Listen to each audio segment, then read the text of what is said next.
નમસ્કાર, હું Janak Dave. Full stop news analysis પ્રોગ્રામમાં આપનું સ્વાગત છે. આજે આખી દુનિયા યોગમય થઈ ગઈ. જળ, જમીન અને આકાશ બધે જ યોગાસનો થયા. આજે કદાચ તમે પણ યોગા કર્યા હશે. યોગ તમારું શરીર અને મન મજબૂત કરે છે. પરંતુ શું તમે જાણો છો કે યોગથી દેશ પણ મજબૂત બની શકે? આજે અમે તમને યોગના આવા જ સોફ્ટ પાવર વિશે જણાવીશું. પીએમ મોદીએ કેવી રીતે આ સોફ્ટ પાવરનો ઉપયોગ કરીને હાર્ડ રિઝલ્ટ મેળવ્યું એની પણ વિગતે વાત કરીશું.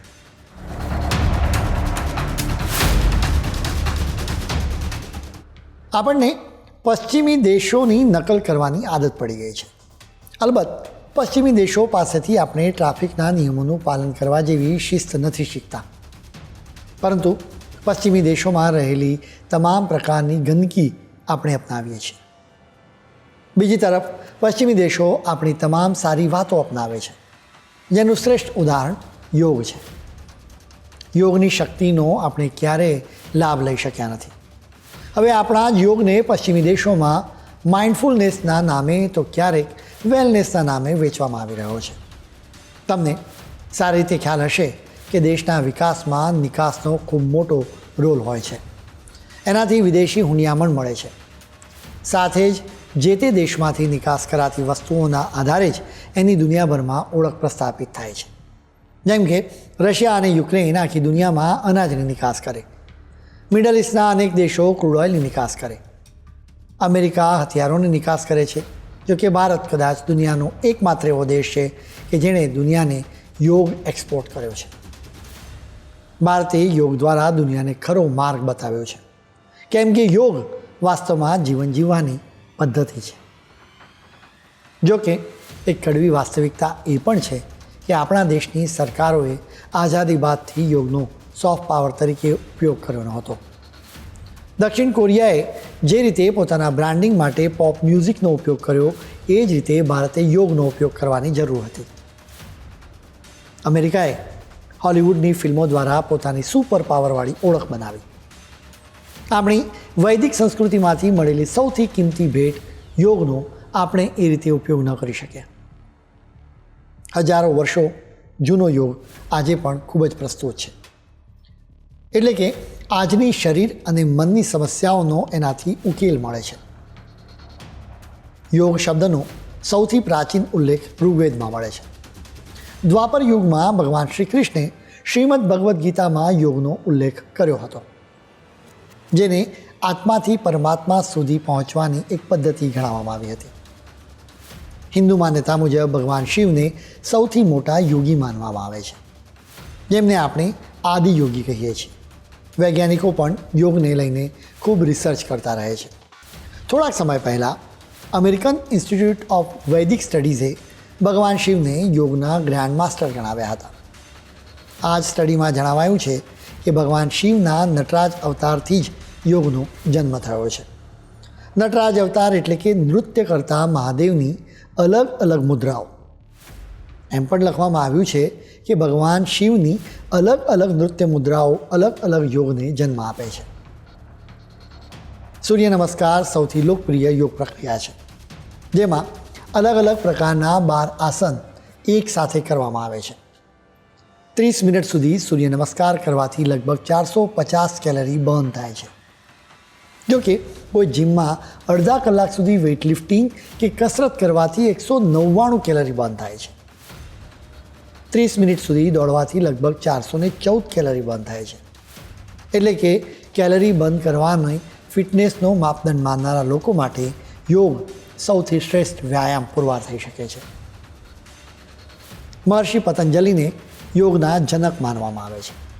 બીજી તરફ સ્વામી વિવેકાનંદે પશ્ચિમી દેશોમાં યોગનો પ્રચાર પ્રસાર કર્યો હતો. 1893માં શિકાગોમાં સ્વામી વિવેકાનંદે વિશ્વ ધર્મ સંસદને સંબોધિત કરી હતી. એ સમયે તેમણે પશ્ચિમી દેશોને યોગની શક્તિ વિશે જણાવ્યું હતું. જોકે આપણા દેશની કમનસીબી છે કે વિદેશોમાં યોગ ખૂબ જ લોકપ્રિય છે, પરંતુ વિદેશોમાં મોટાભાગના લોકો એને યોગના નામથી જાણતા નથી. ઘણા લોકો એને યોગા કહે છે, પરંતુ એના અલગ અલગ નામ છે. અમેરિકા, બ્રિટન અને અન્ય પશ્ચિમી દેશોમાં ભારતના યોગ અને અધ્યાત્મને હવે અલગ અલગ નામથી જાણવામાં આવે છે. એટલું જ નહીં, વેચવામાં પણ આવે છે. અમેરિકામાં અધ્યાત્મ માટે માઇન્ડફુલનેસ શબ્દનો ઉપયોગ કરવામાં આવ્યો છે.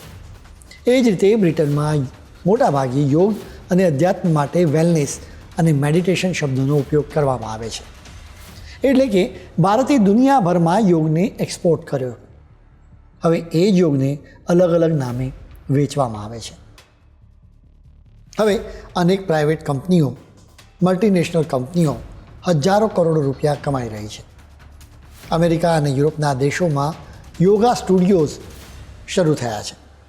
યોગ કરવા માટેના ખાસ કપડાં અને મેટ બનાવતી કંપનીઓ કરોડો ડોલરનું ટર્નઓવર કરી રહી છે. માર્કેટ રિસર્ચ કરતી એજન્સી ટેકનેવિયોના એક રિપોર્ટ અનુસાર યોગ માટેના કપડાં જ માર્કેટમાં 2024થી 2028 દરમિયાન $18.88 અબજ ગ્રોથ થશે. અમેરિકામાં યોગનું માર્કેટ 1,20,000 કરોડ રૂપિયાનું છે. બ્રિટનમાં 7,920 કરોડ રૂપિયાનું માર્કેટ છે. ચીનમાં લગભગ 27,000 કરોડ રૂપિયાનું અને ઓસ્ટ્રેલિયામાં આ માર્કેટ 4700 કરોડનું છે. જોકે આ દેશોમાં યોગનો વેપાર યોગના નામે નહીં પરંતુ વેલનેસ ઇન્ડસ્ટ્રીના નામે થાય છે. ભારતે દુનિયાને યોગ, આયુર્વેદ અને અધ્યાત્મની ભેટ આપી. જોકે આપણે એને એક બ્રાન્ડ તરીકે સ્થાપિત ન કરી શક્યા. જોકે અમેરિકા અને પશ્ચિમી દેશોએ આ જ વાતનો પૂરેપૂરો ફાયદો મેળવ્યો. ઉદાહરણ તરીકે અમેરિકાની કેન્સસ સિટીમાં બેનેડિક્ટન કોલેજમાં 2017 પહેલાં વિદ્યાર્થીઓને યોગ ભણાવવામાં આવતો હતો. સ્થાનિક લોકોને લાગ્યું કે યોગથી હિન્દુ ધર્મનો પ્રભાવ વધશે, એટલે કેટલાક લોકોએ યોગનો વિરોધ કર્યો. આ લોકોનું કહેવું હતું કે યોગ શરીર અને મનના સ્વાસ્થ્ય માટે નહીં પરંતુ હિન્દુ ધર્મના પ્રચાર પ્રસાર માટે છે. એના માટે એના પર પ્રતિબંધ મૂકવો જોઈએ. આ વિવાદ બાદ આ કોલેજે યોગ ક્લાસીસ તો બંધ નહોતા કર્યા, જો કે એનું નામ બદલીને લાઇફસ્ટાઇલ ફિટનેસ રાખી દીધું. એટલે કે આ કોલેજમાં આજે પણ વિદ્યાર્થીઓ યોગ શીખે છે, પરંતુ એને લાઇફસ્ટાઇલ ફિટનેસ કહેવામાં આવે છે. યોગ નામ હટાવાતા જ ત્યાંના લોકોએ એનો સ્વીકાર કરી લીધો હતો. એ જ રીતે પશ્ચિમી દેશોમાં યોગ કરતી વખતે ઓમ શબ્દનું ઉચ્ચારણ કરવામાં આવતું નથી, બલકે એની જગ્યાએ ખ્રિસ્તી ધર્મની પ્રાર્થના કરવામાં આવે છે. ઘણા લોકો એને યોગ નહીં પરંતુ પેટ્રા ફિટનેસ કહે છે. આપણે યોગ અને એની સાથે જોડાયેલી વ્યક્તિઓનો યોગ્ય રીતે પ્રચાર ન કર્યો હોવાના કારણે જ આવી સ્થિતિ સર્જાય છે. જોકે ભારતમાંથી કેટલાક લોકોએ પોતાની રીતે યોગનો પ્રચાર કર્યો. આવા લોકોમાં સ્વામી શિવાનંદ પણ સામેલ છે, જેમને પીએમ મોદીની સરકારે પદ્મશ્રી એવોર્ડથી સન્માનિત કર્યા હતા. ભારતીય જીવન પદ્ધતિ અને યોગના ક્ષેત્રમાં યોગદાન માટે આ પુરસ્કાર અપાયો હતો. યોગને પ્રમોટ કરનારા આપણા દેશના લોકો વિશે આપણે ખૂબ ઓછું જાણીએ છીએ કે પછી જાણતા જ નથી. અમે તમને યોગના પાવર વિશે વધુ જણાવીશું, પરંતુ અત્યારે સમય છે એક બ્રેકનો.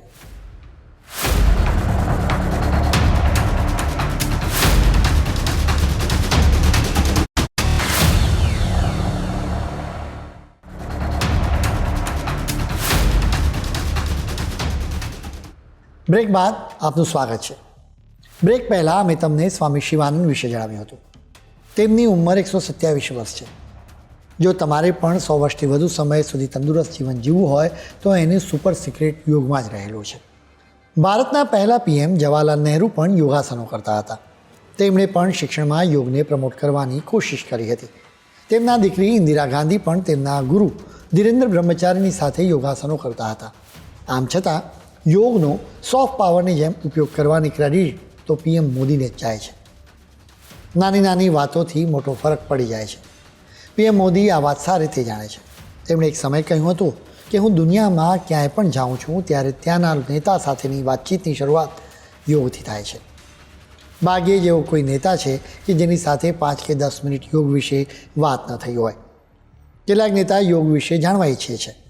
મેં કેટલાક નેતાઓને યોગનું સાહિત્ય મોકલ્યું છે, જ્યારે કેટલાક નેતા પોતાની જાતે જ યોગાસન કરે છે. પીએમ મોદી યોગ દ્વારા દુનિયાના નેતાઓની સાથે સંબંધોનો સુયોગ કરી રહ્યા છે. યોગના સોફ્ટ પાવરનું શ્રેષ્ઠ ઉદાહરણ પીએમ મોદી પૂરું પાડી રહ્યા છે. આ સોફ્ટ પાવરથી દુનિયાભરમાં ભારત પોતાનો પ્રભાવ વધારી શકે છે. આ પ્રભાવનો સારી રીતે ઉપયોગ કરીને દુનિયાભરમાં ભારતની છબીને વધારે મજબૂત કરી શકાય છે, જેનો સીધો લાભ વિદેશોમાંથી રોકાણકારોને આકર્ષવા માટે પણ થઈ શકે છે. ભારતે પોતાના સોફ્ટ પાવરનો ઉપયોગ કરવામાં ખાસો વિલંબ કર્યો. ચીનમાં સામ્યવાદી સરકાર છે. સામ્યવાદ એટલે ભગવાનની પૂજા નહીં અને પરંપરા પણ નહીં. આમ છતાં ચીને પશ્ચિમી દેશોમાં પરંપરાગત ચાઇનીઝ દવાઓને લોકપ્રિય બનાવવા માટે ખૂબ જ પ્રયત્નો કર્યા છે, જેના કારણે અનેક દેશોમાં ચાઇનીઝ પરંપરાગત દવાઓને માન્યતા મળી છે. ભારતીય યોગ તો જીવન જીવવાની શ્રેષ્ઠ પદ્ધતિ છે. આમ છતાં એનો સોફ્ટ પાવર તરીકે ઉપયોગ કરવાની કોશિશ જ ન થઈ. યોગ સ્વસ્થ જીવન જીવવાની કળા અને વિજ્ઞાન બંને છે. યોગ માત્ર કસરતનો પર્યાય નથી, બલકે બોડી અને માઇન્ડ મેનેજમેન્ટ છે. શરીર, મન અને આત્માને નિયંત્રિત કરવામાં યોગ ખૂબ મદદ કરે છે. આવો પ્રચાર કરવાની જરૂર હતી. જો કે આઝાદી બાદ આ દિશામાં ધ્યાન જ ન અપાયું. યોગના પ્રચારમાં પીએમ મોદીનું ખૂબ જ વધારે યોગદાન રહ્યું છે. આ વર્ષે આંતરરાષ્ટ્રીય યોગ દિવસના થોડાક દિવસ પહેલાં જ તેમણે એક ટ્વીટ કર્યું હતું. યોગ અને એના લાભ વિશે અવેરનેસ વધારવા માટે તેમણે કેટલાક આસનો એનિમેશનના માધ્યમથી રજૂ કર્યા હતા. તેઓ આ રીતે સતત યોગનો પ્રચાર કરતા રહે છે. પીએમ મોદીએ 2014ની 27મી સપ્ટેમ્બરે એટલે કે પીએમ તરીકેના પોતાના કાર્યકાળના પહેલા જ વર્ષે એક ખાસ પહેલ કરી હતી. તેમણે સંયુક્ત રાષ્ટ્રની મહાસભામાં પોતાના ભાષણમાં આંતરરાષ્ટ્રીય યોગ દિવસ ઉજવવાનો પ્રસ્તાવ રજૂ કર્યો હતો. એ જ વર્ષે 11મી ડિસેમ્બરે યુએનની મહાસભાએ પ્રસ્તાવને મંજૂરી આપી દીધી. આ સાથે 21મી જૂનને આંતરરાષ્ટ્રીય યોગ દિવસ તરીકે ઉજવવાની જાહેરાત કરવામાં આવી હતી. આ પ્રસ્તાવને 177 દેશોનો સપોર્ટ મળ્યો હતો. 21મી જૂને જ યોગ દિવસ ઉજવવાની પાછળ એક ચોક્કસ કારણ છે. 21મી જૂન ઉત્તર ગોળાર્ધમાં સૌથી લાંબો દિવસ હોય છે. ગ્રીષ્મ સંક્રાંતિ બાદ સૂર્ય દક્ષિણાયનમાં પ્રવેશ કરે છે, જેને યોગ અને અધ્યાત્મ માટે મહત્ત્વનો માનવામાં આવે છે. એટલા માટે ખાસ કરીને યોગ દિવસ ઉજવવા માટે 21મી જૂનની તારીખ નક્કી થઈ. યોગ દિવસની ઉજવણીની શરૂઆત જ શાનદાર થઈ હતી. 2015ની 21મી જૂને આખી દુનિયા યોગમય થઈ હતી. આ દિવસે કરોડો લોકોએ યોગ કર્યો હતો, જે એક રેકોર્ડ બન્યો હતો. પીએમ મોદીના નેતૃત્વમાં દિલ્હીનો રાજપથ યોગપથ બની ગયો હતો. 35,000થી વધારે લોકો અને 84 દેશોના પ્રતિનિધિઓએ યોગના 21 આસનો કર્યા હતા. એ ઉપરાંત ન્યૂયોર્ક ટાઈમ્સ સ્ક્વેર પર લગભગ 30,000 લોકોએ એકસાથે યોગાસનો કર્યા હતા. ભારતે આ દિવસે 2 રેકોર્ડ્સ બનાવ્યા હતા. 35,985 લોકો દ્વારા એકસાથે યોગ કરવાનો પહેલો રેકોર્ડ બન્યો હતો. એ ઉપરાંત 84 દેશોના નેતાઓ એકસાથે આવ્યા એનો પણ રેકોર્ડ બન્યો હતો. પહેલાં આંતરરાષ્ટ્રીય યોગ દિવસની થીમ સદભાવ અને શાંતિ હતી. ભારતમાં બીજા આંતરરાષ્ટ્રીય યોગ દિવસનું મુખ્ય આયોજન ચંડીગઢમાં થયું હતું, જેમાં લગભગ 35,000 લોકો સામેલ થયા હતા. પીએમ મોદીએ જ આ આયોજનનું સુકાન સંભાળ્યું હતું. આ ઉજવણીમાં 170 દેશોએ ભાગ લીધો હતો. બીજા યોગ દિવસની થીમ હતી યુવાનોને જોડો. 2017માં ત્રીજા યોગ દિવસનું આયોજન લખનૌમાં થયું હતું, જ્યાં પીએમ મોદીની સાથે 55,000 લોકોએ યોગાસનો કર્યા હતા. ચોથા યોગ દિવસનું આયોજન દહેરાદૂનમાં, જ્યારે પાંચમા યોગ દિવસનું આયોજન ઝારખંડની રાજધાની રાંચીમાં થયું હતું. 2020માં પરિસ્થિતિ અલગ હતી. કોરોનાની મહામારીના કારણે છઠ્ઠા યોગ દિવસનું આયોજન ઓનલાઈન કરવામાં આવ્યું હતું. 2021માં સાથે રહો, ઘર પર રહોની થીમ પર યોગ દિવસની કોરોનાના નિયમોનું પાલન કરીને જ ઉજવણી થઈ હતી. 2022માં 8મા આંતરરાષ્ટ્રીય યોગ દિવસ મૈસૂરમાં ઉજવવામાં આવ્યો હતો, જેમાં પીએમ મોદીની સાથે હજારો લોકોએ યોગ કર્યા હતા. ગયા વર્ષે 9મા યોગ દિવસે પીએમ મોદીએ ન્યૂયોર્કમાં સંયુક્ત રાષ્ટ્રના મુખ્યાલયમાં યોગ દિવસના કાર્યક્રમમાં ભાગ લીધો હતો, જેમાં 180થી વધારે દેશોના લોકો સામેલ હતા. યોગ વિશે અમે મજેદાર અને જાણવા જેવી વધુ વાત તમને જણાવીશું, પરંતુ અત્યારે સમય છે વધુ એક બ્રેકનો.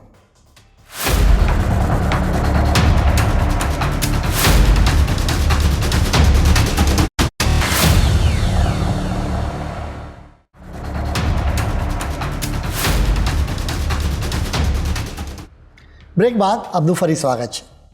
જે ફિટ છે એ જ હિટ છે. ફિટ રહેવાનો આ જ એક અચૂક મંત્ર છે, કેમ કે યોગ શરીર અને મન બંનેને તંદુરસ્ત રાખે છે. શ્રીનગરમાં આજે મોટી સંખ્યામાં લોકોએ પીએમ મોદીની સાથે યોગ કર્યા. જમ્મુ કાશ્મીરમાં યોગ દિવસની શાનદાર ઉજવણી થાય એ ખરેખર નોંધપાત્ર સફળતા છે. આ યોગ દિવસ કાર્યક્રમમાં પીએમ મોદીએ શું કહ્યું એ તમે સાંભળો. विश्व समुदाय को सेल्फ के लिए और सोसाइटी के लिए योगा का क्या महात्म्य है, योग जिंदगी की सहज प्रवृत्ति कैसे बने. जैसे टूथब्रश करना हमेशा का क्रम बन जाता है, बाल संवारना हमेशा का क्रम बन जाता है, उतनी ही सहजता से योग जीवन से जब जुड़ता है एक सहज क्रिया बन जाता है तो वो प्रतिपल उसका बेनिफिट देता रहता है. પીએમ મોદીએ યોગનું મહત્ત્વ સમજાવ્યું છે. જો કે યોગ કરતી વખતે કેટલીક ખાસ વાતોનો ખ્યાલ રાખવો જોઈએ. સૌથી પહેલાં તો યોગ કરવા માટે કયો સમય શ્રેષ્ઠ રહેશે એ જાણવું જોઈએ. ખાલી પેટે યોગાસનો કરવા જોઈએ. એટલે જ સવારે સૌથી શ્રેષ્ઠ સમય કહેવામાં આવ્યો છે. સવારે સ્વાભાવિક રીતે વ્યક્તિ ખાલી પેટ હોય છે. જો તમને આરોગ્યની કોઈ ગંભીર સમસ્યા હોય તો યોગ નિષ્ણાતની સલાહ વિના ક્યારેય પોતાની રીતે યોગ ન કરવો જોઈએ. નહીં તો હોસ્પિટલની સાથે સુયોગ થઈ શકે છે. યોગ નિષ્ણાતની સલાહ વિના પોતાની રીતે યોગ કરવાથી લાભ થવાના બદલે નુકસાન થઈ શકે છે. યોગાસનો કઈ જગ્યાએ કરવા જોઈએ એ પણ જાણવું જરૂરી છે. જ્યાં પ્રદૂષણ ઓછું હોય એવા સ્થળોએ યોગાસનો કરવા જોઈએ. યોગ કરતી વખતે લૂઝ કપડાં પહેરવા જોઈએ. હવે યોગ કરતી વખતે શું ધ્યાનમાં રાખવું એ પણ અમે તમને જણાવીશું. યોગમાં શ્વાસોશ્વાસનું ખૂબ જ મહત્ત્વ છે. દરેક આસનમાં ક્યારે શ્વાસ લેવો અને ક્યારે શ્વાસ છોડવો એ નક્કી છે.